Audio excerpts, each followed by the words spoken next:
Any advice you recommend? Yeah, practice. Just set a timer, 10 minutes, and do as many of them as you can. And take a rest, and then try again. 10 more minutes, as many of them as you can. And if you do it, or maybe 5 minute sessions at first. And I can do 30, sometimes 40 associations in 10 minutes. Do I remember all of them? Not all of them, but most of them.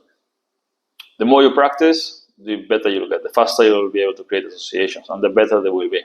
Just time yourself. Look at it as working out. Like you're practicing, you're training your brain. Yeah, your creativity, your ability to, your creativity basically.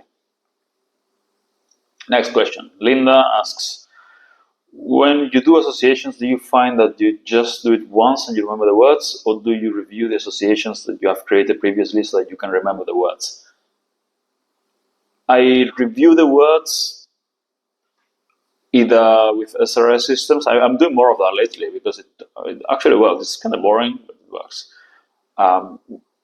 With active recall, of course. I only see the words in English or in my native language, and then remember if I check if I remember or not. So okay, how do I say this? And then I check. Okay, I got it right. I got it wrong. That's how I use SRS or input. Lots of listening, and you see those words here rather than see those words in context regularly if they're useful words, and you remember them. But no, I don't write the associations somewhere and I don't review them. Because if you have to review the actual mental image you created, you didn't create a good mental image. You don't have to write it, you don't have to review it. If you create a good one, whenever you see the word again, you'll be like, oh yeah, I remember that story. So which doesn't mean I automatically remember all of it. But again, it will help your memory. Okay, carnivore is vegan, says, I've been learning Levantine Arabic, Jordanian Palestinian, which is different from other Levantine dialects, and spent weeks compiling all the resources for it. Contact me if you're interested. No learning. I mean, yeah, actually, after the summer, I'm probably going to Jordan, visit my friend there. So, but again, I use my own methods. I don't use all the resources. All the resources have, especially for this kind of languages, like non-European, Asian languages, African languages, Arabic, Persian. The content, like not the content, the learning resources tend to be very old school.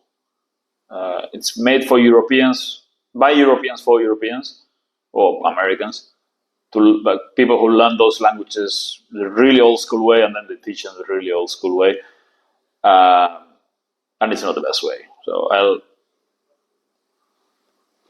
I think I'll do my usual stuff for Jordanian, like Levantine Arabic.